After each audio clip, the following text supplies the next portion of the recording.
po mga kababayan, welcome to my channel, Janette's Lifestyle. Nandito na naman po ako magbablog about Bouncy Castle of Phoebe. Ayan po siya. Ayan po. Maganda po ang araw ngayon dito sa amin. Happy. Kaya eto po. Ayan. Say hi, Phoebe. Hi! Hi. Maswerte po kami ngayon kasi may araw, kaya pag may araw po dito sa UK ay talaga po nagte-take advantage kami. Ayan, na para lumabas, ayan, maglaro, ayan, dito po sa front yard namin, okay? Say hi, sweetie! Hi! Ayan, kalilinis ko lang po siya actually kasi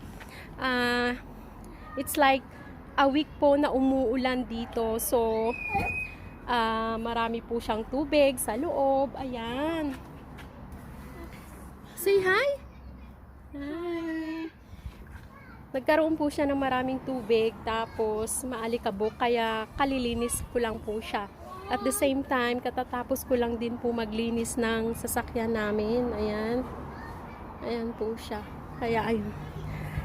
Sinipagan ko na po today ang paglilinis. Ayan. So, marami pong salamat sa inyong panunood. Ayan, ito po yung front yard namin. Pasensya na po kayo, maliit po siya. Ayan, may mga tanim po ako dyan. Ayan. Ayan po. Yung bouncy castle niya po ay pwede pong maglaro ng basketball. Come on, sweetie! Oh, once more. Come on. Take it. Come on. Ganito po dito sa amin. Pag may araw, naku, tuwang-tuwa po siya na lumabas sa front yard namin at maglaro po dito. Yeah, sa castle, bouncy castle niya.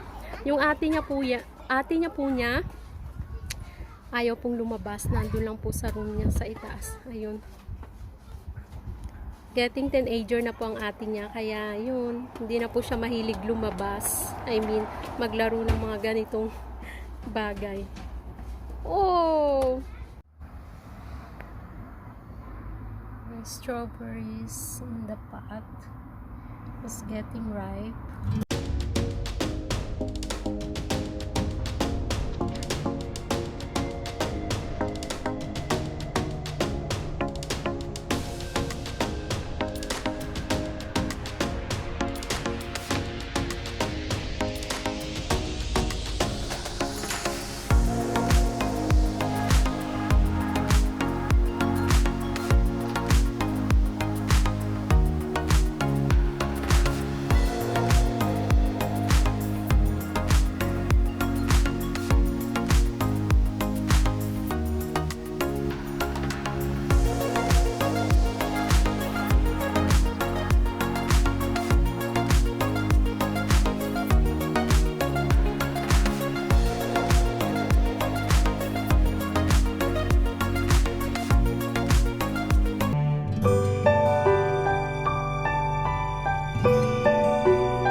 Ko. Ito po yung palm ko. Ayan.